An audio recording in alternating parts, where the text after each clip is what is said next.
Mean राशि वालों के ऊपर शनि की 7.5 का प्रथम चरण 17 जनवरी से शुरू हुआ। 17 जनवरी से आपके ऊपर 7.5 चल रही है। अभी तक कोई विशेष खास बदलाव जीवन में नहीं देखने को मिला। कब से देखने को मिलेगा, कब से विशेष बदलाव शुरू होंगे आपके जीवन में, आखिर क्या कुछ नया प्राप्त होने वाला है 7.5 के प्रथम चरण में, संपूर्ण जानकारी इस वीडियो के माध्यम से। नमस्कार, पुनः उपस्थित हूं मीन राशि वालों के लिए बहुत ही महत्वपूर्ण जानकारी लेकर। आपके ऊपर शनि की 7.5 17 जनवरी से चल रही है। बहुत कुछ आपको बताया गया, आपने बहुत कुछ सुना, आपके साथ ऐसा होने वाला है, वैसा होने वाला, लेकिन अभी तक आपको कुछ विशेष बदलाव नहीं दिख रहा है। आखिर बदलाव कब से देखने को मिलेगा, बहुत गहराई से चर्चा होगी। वीडियो अंत तक देखें। वीडियो के लास्ट में शनि के दुष्परिणामों से बचने के लिए विशेष उपाय भी बताए जाएंगे। बहुत महत्वपूर्ण जानकारी आज इस वीडियो के माध्यम से आपको प्राप्त होने वाली है। इससे पहले अगर आप इस चैनल पर नए हैं तो सबसे पहले इस चैनल को सब्सक्राइब कर लें, क्योंकि इस चैनल के माध्यम से आपके जीवन को लेकर हर एक जानकारी आगे से आगे, पहले से पहले दी जाती है और सटीक जानकारी, सटीक उपाय इस चैनल के माध्यम से आप तक पहुंचाए जाते हैं। बेल आइकन बटन जरूर दबा लें ताकि सबसे पहले अपलोड करते ही जानकारी आपके पास पहुंचे। कहीं ना कहीं आपके ऊपर 17 जनवरी से शनि की 7.5 प्रारंभ हो गई थी और अभी तक कुछ बदलाव विशेष खास क्यों नहीं देखने को मिल रहा है, पहले इस बात को समझ लिया जाए। 17 जनवरी से शनिदेव मकर राशि को छोड़कर कुंभ राशि में गए। कहीं ना कहीं चीजें धीरे धीरे बदलना शुरू हुई, लेकिन तभी 30 जनवरी की रात्रि शनिदेव सूर्य के साथ अस्त हो गए। सूर्य के साथ अस्त कोई भी ग्रह राहु और केतु को छोड़कर, राहु और केतु छाया ग्रह, इसलिए सूर्य से अस्त नहीं होते बल्कि उल्टा सूर्य को ग्रहण लगा देते हैं। अन्य कोई ग्रह बहुत पास सूर्य के पास पहुंचने से सूर्य के तेज से अपना तेज खो देता है और कोई भी रिजल्ट देने में सक्षम नहीं हो पाता। वैसा ही शनि के साथ हुआ। 15 अंश के बाद शनिदेव सूर्य के पास पहुंचने पर अस्त हो जाते हैं और बहुत ज्यादा, बहुत विशेष रिजल्ट देने में सक्षम नहीं रह पाते। इसलिए अभी कोई विशेष आपको बदलाव नहीं देखने को मिल रहा है, लेकिन 5 मार्च के बाद विशेष बदलाव होगा आपके जीवन में। कैसा, क्या क्या प्राप्त होगा? कहीं ना कहीं आपकी राशि से द्वादश भाव में शनिदेव का गोचर चल रहा है। कोर्ट कचहरी से संबंधित, विदेश से संबंधित यदि कोई भी समस्या चल रही है और शनिदेव की स्थिति आपकी जन्म कुंडली में ठीक है तो ठीक होगी। आप सुनते हैं शनिदेव आपकी जन्म कुंडली में नीच के तो नहीं है, शनिदेव शत्रु ग्रही तो नहीं है, पीड़ित अवस्था में तो नहीं है।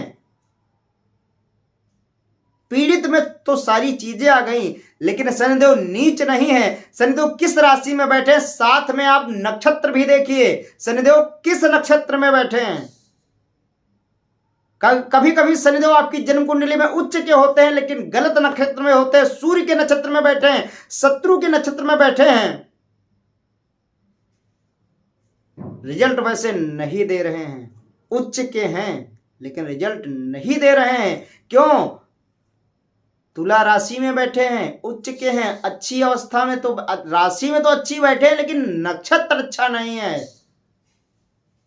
आप अपनी जन्म कुंडली में जरूर देखें किस नक्षत्र में बैठे हैं शनिदेव, कितनी उनकी डिग्री है, कितना अंश है और उनकी दृष्टि कहां कहां पहुंच रही है। ग्रह जहां बैठता है वहां तो परिणाम देता ही है, लेकिन जहां देखता है डबल पावर में वहां के परिणाम देता है। कहीं ना कहीं आपकी जन्म कुंडली में शनिदेव कहां बैठे ये तय करता है आपकी 7.5 कैसी जाने वाली है, क्योंकि ग्रह वहीं बैठता है जैसा आपका प्रारब्ध होता है। बहुत लोग प्रारब्ध नहीं मानते कि मैं भाग्य नहीं मानता, मैं कर्मों पर विश्वास करता हूं, मैं जो करूंगा वही पाऊंगा।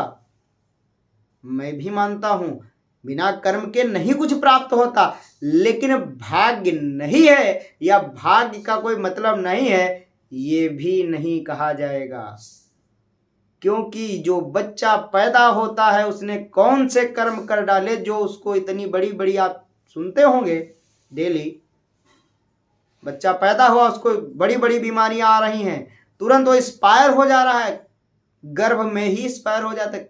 भाई कौन से कर्म कर डाले उसने पैदा होते ही? भाग्य नहीं होता। अवश्य में भोक्तव्यम कृतम कर्म शुभाशुभ, आपके द्वारा, जीव के द्वारा शुभ अशुभ कर्मों का फल उसे मिलता है। कर्म ही उसने किए थे, वही भाग्य जोड़ करके आया। इसलिए भाग्य ग्रह वैसे ही आपकी जन्म कुंडली में बैठते हैं, इन ग्रहों को समझो, डरने की आवश्यकता नहीं। 7.5 शुरू हो गई आपके ऊपर, आप परेशान हो गए, परेशान होने की आवश्यकता नहीं है, समझने की आवश्यकता है। आपके मन ने जब कोई चीज मान ही ली कि हमारा बुरा ही करेगी तो बुरा ही करेगी। प्रयास करो समझने का। तो जैसा कि शनिदेव द्वादश भाव में बैठे हैं, इनकी तीसरी दृष्टि द्वितीय भाव पर, माने वाणी भाव पर। वाणी आपकी कठोर हो सकती है, आपके परिवार में मतभेद हो सकता है, आप बहुत ज्यादा पैसा कहीं लगा सकते हैं, पैसा डूब सकता है, ध्यान दें। और शनिदेव अगर आपकी जन्म कुंडली में अच्छे हैं, जैसा कि आपने सुना होगा, बहुत लोगों को 7.5 में ही हो सकता है, आपके आसपास भी हो। मीन राशि वाले देखिएगा, 17 जनवरी से ही, जब से 7.5 शुरू हुई तभी से उनके अच्छे दिन शुरू हो गए। क्यों?